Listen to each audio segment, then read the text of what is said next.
Alors, j'ai eu l'occasion de le dire, ce n'est pas juste une signature, beaucoup de monde, beaucoup d'élus, la presse, c'est surtout un travail en amont. Donc cette signature, c'est une conclusion d'un gros travail qui a été fait en amont entre nos services. Et nous sommes tombés d'accord sur certains dossiers à travailler ensemble et c'est une concrétisation qui se passe aujourd'hui avec 3 grands axes. On l'a dit, l'aménagement du territoire. Il faut savoir qu'à Basse-Terre, il y a 5 routes départementales. Et donc cette route départementale, on va commencer par une première qui sera du côté du Carmel, parce qu'il y a une cohésion dans ce travail qui consiste à rénover la route qui est à Ménéfin-Garol, parce que derrière, nous avons un projet d'améliorer la connectivité et la communication avec le Fort d'Elgrès. Ensuite, nous avons la dimension solidarité et on sait très bien que le département de la solidarité, c'est quelque chose de très important. Et nous avons ce que j'aime appeler le vaisseau amiral demain de la solidarité. Ça sera l'ancien Tivoli, l'ancien garage qui est juste à côté, qui nous appartient en termes de terrain. Et nous allons créer cette maison des solidarités. Tout ce qui tourne autour de solidarité, le vaisseau amiral, ça sera justement cet ancien cinéma Tivoli. Et enfin, la dimension culture, patrimoine, la maison du patrimoine, ancienne maison classée, maison Buffon. On veut ce partenariat avec la direction de la culture, avec le conseil départemental pour rénover, mettre à neuf cette maison qui est vraiment une très belle maison. L'école de la musique qui va ouvrir en septembre, donc je vous donne rendez-vous septembre 2023, avec de grands artistes de renom tels que Casserie qui vont revenir au pays, comme on dit, revenir à Basse-Terre. Et donc il y a cette cohésion que nous souhaitons. Et pour la culture, pour la partie patrimoine, nous souhaitons une véritable harmonie entre le département, la ville de Basse-Terre, la direction de la culture. Nous avons l'archipel, nous avons la maison du patrimoine, nous avons l'auditorium, nous avons l'école de musique. Il faut créer une cohésion et que tout bêtement, le même samedi, il n'y ait pas 3 soirées, même samedi, à l'auditorium et à l'archipel. Donc un véritable calendrier. Et enfin, on est content, la ville de Basse-Terre, enfin, après 20 ans, adhère et sera membre du conseil d'administration de l'archipel, ce n'est que justice. Un concerne la culture et le sport, avec le stade Félix-Éboué qu'il faut aussi citer, et un autre c'est la solidarité. Donc je pense qu'on peut, de manière très raisonnable, vu qu'il y a une préparation en amont, on n'a pas exagéré dans les, je dirais, les projets. Ce n'est pas la peine de faire une liste à la Prévert de projets qui n'aboutiront jamais.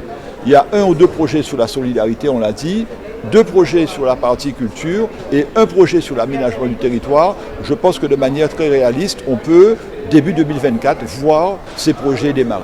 Très grande satisfaction puisque nous avons signé le contrat pays avec la ville de Basse-Terre comme nous avons déjà eu à le faire pour autres communes, donc qui montre qu'on poursuit le processus pour ces contrats pays. 3 axes ont été retenus dans le cadre du contrat de pays de la Basse-Terre, la solidarité avec la maison de la solidarité et les 4 foyers qui seront créés sur le territoire de Basse-Terre. Nous allons y participer totalement, d'autant plus que c'est un projet qui fait corps avec le département. Autre axe, c'est l'axe culturel. Cette nécessité que nous puissions intervenir, nous l'avons toujours dit, et nous l'avons rappelé encore ce matin, que la culture doit être un marqueur de la mandature. Et c'est pour cela que nous intervenons sur l'ensemble du territoire. Et en particulier à Basse-Terre, nous allons intervenir sur l'enseignement, sur les équipements et aussi les manifestations. Donc l'enseignement avec l'école de musique, les équipements avec la maison du patrimoine, et les manifestations en accompagnement, le festival qui sera créé dès l'année prochaine.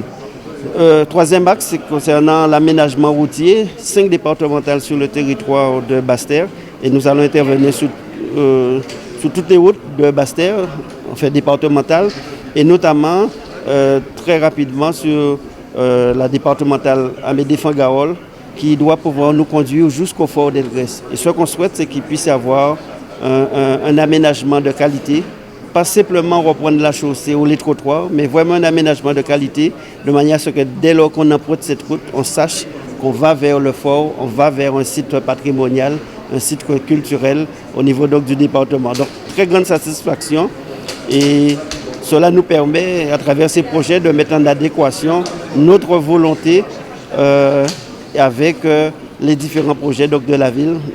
Voilà des raisons pour être très content d'être aujourd'hui à Basse-Terre. Et c'est toujours dans cette démarche, penser Guadeloupe, agir Guadeloupe. Tout à fait. Et c'est pour cela que je disais ma joie, puisque la maison du patrimoine, le festival qui va se mettre en place, avec également les équipements, la maison de la musique. Il y a d'autres interventions qu'on a vues, la route qu'on va aménager. Il y a certains lieux patrimoniaux qui seront également aménagés. Et donc, on doit pouvoir donner cette dimension. Vous avez entendu le président de la commission de culture qui disait un véritable schéma pour harmoniser entre l'auditorium, entre l'archipel et faire en sorte que chaque week-end, que les choses bougent et qu'il y ait de l'animation et que Basse-Terre soit vraiment le centre en termes d'activités culturelles.